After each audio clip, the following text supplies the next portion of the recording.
क्या था? बौद्ध धर्म। बौद्ध धर्म,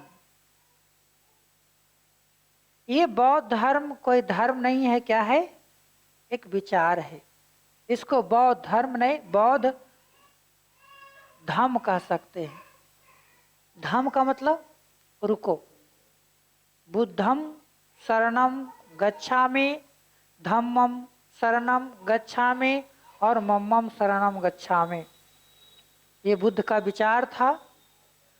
तो बुद्ध बौद्ध धर्म का जो विकास हुआ था, उत्तर वैदिक काल में जो कर्मकांड थे, उस कर्मकांड के विरोध में, ब्राह्मणों के विरोध में, ब्राह्मण के द्वारा जो व्यवस्था की गई थी, उस व्यवस्था के इतर एक नए व्यवस्था लाने के लिए बौद्ध धर्म का विकास हुआ। और इस बौद्ध धर्म के विकास का श्रेय जाता है किसे? गौतम बुद्ध को। गौतम बुद्ध को।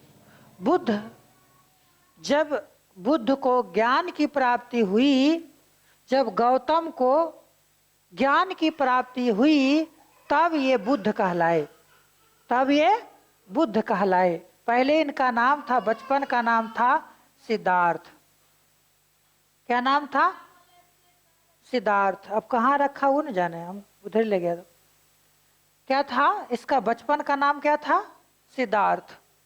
सिद्धार्थ का जन्म जो है वो 563 ईसा पूर्व में नेपाल के पास, नेपाल की तराई क्षेत्र में, नेपाल की तराई क्षेत्र में लुबनी नामक स्थान पर हुआ था। लुबनी नामक स्थान पर हुआ था 563 ईसा पूर्व में। ईसवी पूर्व कहेंगे, कब? ईसवी पूर्व में नेपाल के तराई क्षेत्र में लुबनी नामक स्थान पर इनका जन्म हुआ था। इनके पिता थे सुदोधन। क्या नाम था पिता का? सुदोधन। एवं माता थी महामाया देवी। महामाया देवी। इनके माता कौन थी? महामाया देवी। लेकिन और ये जो सुदोधन थे, सुदोधन, ये सुदोधन कपिल वस्तु के सरदार थे। कपिल वस्तु के निर्वाचित राजा थे। कपिल वस्तु के निर्वाचित राजा थे। कौन? हैं खोल देता है, कहता हमको बुलाने आता। लो यो खराब हो गया, गया। अब खोलते रहो, टूट गया। क्या कहेंगे कि सुदोधन जो थे वो कपिल वस्तु के निर्वाचित राजा थे। कहने का मतलब बुद्ध क्या थे? एक राजकुमार थे। बुद्ध क्या थे? एक राजकुमार थे। और इनकी माता कौन थी? महामाया देवी। लेकिन महामाया देवी की मृत्यु जब सिद्धार्थ का जन्म हुआ, यानी उसके 7वां दिन ही उनकी माता महामाया देवी की मृत्यु हो गई। हालांकि मृत्यु के पश्चात इनका लालन पालन प्रजापति गौतमी के द्वारा किया गया। प्रजापति गौतमी के द्वारा किया गया। जो प्रजापति गौतमी कौन थी? तो बुद्ध की मौसी थी। बुद्ध की मौसी थी। अब इसके बाद ध्यान देना है कि बुद्ध जैसे जैसे आगे बढ़ते गए, उनकी आयु बढ़ने लगी।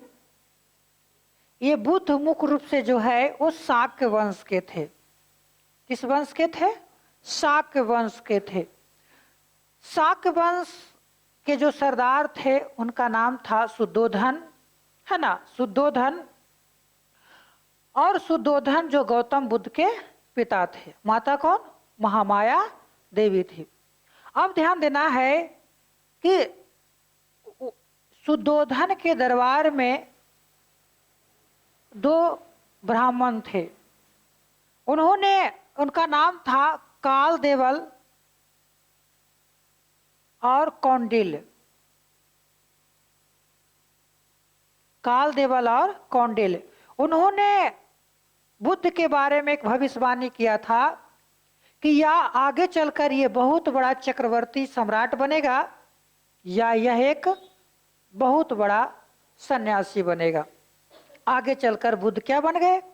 सन्यासी बन गए।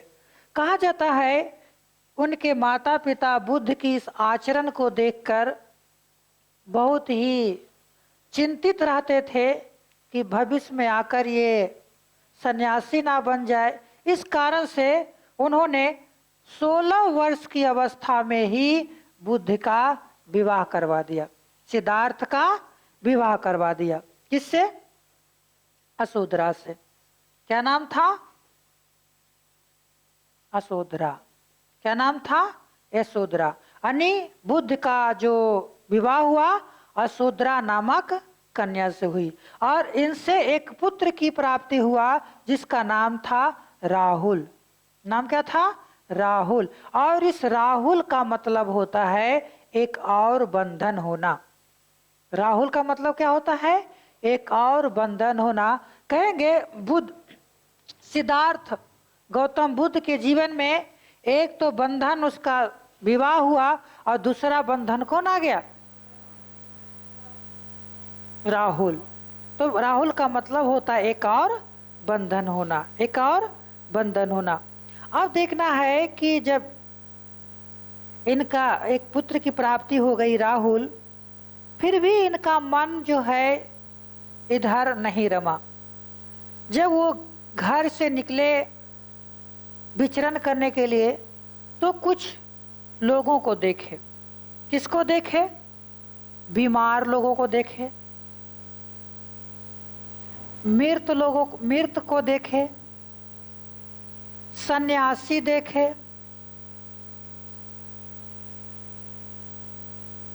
और क्या देखे? बीमार व्यक्ति को देखते। बीमार हो गया, बीमार व्यक्ति, मृत, सन्यासी, यही है। इन सभी को देखकर और एक व्यक्ति कहेंगे वृद्ध व्यक्ति, वृद्ध बूढ़ा, इन सभी को देखकर उनका हृदय परिवर्तन हो गया। कहा कि अब हमें सन्यासी ही बनना है। और इस क्रम में उन्होंने 29 वर्ष की अवस्था में, कब? 29 वर्ष की अवस्था में वो गृह त्याग देते, घर से निकल पड़ते हैं और सबसे पहले वो पहुंचते हैं राजगृह। कहाँ पहुंचते हैं? राजगीर। बुद्ध कहाँ पहुंचे? राजगीर। और राजगीर में एक व्यक्ति का नाम है अलार्म कलाम। अलार्म कलाम यानी उनके प्रथम गुरु कौन थे? अलार्म कलाम। वो प्रथम गुरु अलार्म कलाम से मिलते हैं और उनसे शिक्षा लेते हैं, लेकिन इनके शिक्षा से संतुष्ट नहीं थे। उसके बाद चलते चलते वो पहुंचे गया। कहाँ पहुंचे? गया। वहां पर गया में उन्हें मिले एक जिनका नाम था रामपुत्र। क्या नाम था? रामपुत्र। यानी इनके दूसरे गुरु कौन थे? रामपुत्र। इनसे भी शिक्षा लिए लेकिन इनको संतुष्टि नहीं मिली। जब संतुष्टि नहीं मिली तो गया में ही, बोध गया में, कहा? बोध गया में। बोध गया में एक नदी है, अभी नाम है उसका फाल्गु नदी, लेकिन उस समय इसका नाम था निरंजना नदी। निरंजना नदी के तट पर एक पीपल का वृक्ष था। एक पीपल के वृक्ष के नीचे वो बैठ गए और वो कठोर तपस्या करने लगे। क्या करने लगे? कठोर तपस्या करने लगे। और 35 वर्ष की आयु में, कितना? 35 वर्ष की आयु में उन्हें ज्ञान की प्राप्ति हो गई। यानी 29 वर्ष की अवस्था में वो निकले और 35 वर्ष की अवस्था में उन्हें ज्ञान की प्राप्ति हो गई। कहाँ? निरंजना नदी के तट पर, बोध गया में। किस वृक्ष के नीचे? पीपल वृक्ष के नीचे जो है कि उनकी ज्ञान की प्राप्ति हो गई, संपूर्ण ज्ञान की प्राप्ति हो गई।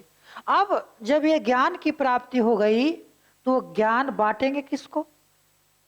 क्या होता है कि ज्ञान की खोज में उसके साथ कुछ और लोग निकले थे, लेकिन वो रास्ते में ही उनसे बिछड़ गए, भटक गए, और एक ही व्यक्ति को ज्ञान की प्राप्ति हुई, वो था बुद्ध। जब सिद्धार्थ के ज्ञान की प्राप्ति हुआ तब ये कहलाए बुद्ध। बुद्ध का मतलब होता है ज्ञान प्राप्त व्यक्ति। बुद्ध का मतलब क्या होता है? ज्ञान प्राप्त व्यक्ति। यानी जब सिद्धार्थ के ज्ञान की प्राप्ति हो गई तो क्या कहलाए? बुद्ध कहलाए। और पहली बार इन्होंने 5 ब्राह्मणों को उन्होंने दीक्षा दिया, अपना ज्ञान प्रदान किया। वो 5 ब्राह्मण कौन था? वही जो बुद्ध को छोड़कर चला गया था, वही दोस्त, बुद्ध का दोस्त जो छोड़कर चला गया था, उसी दोस्त को उन्होंने क्या किया? ज्ञान दिया। अब देखो कि इस प्रकार से फिर उनको ज्ञान की प्राप्ति हो गई। अब ज्ञान का प्रचार प्रसार करना था तो उन्होंने संघ का निर्माण किया। क्या किया? संघ का निर्माण किया, और संघ के माध्यम से वो अलग अलग जगहों पर अपना ज्ञान का प्रसारण किया। चलो ठीक है, इतना लिखो, उसके बाद आगे चर्चा करेंगे। हेडिंग बनाना।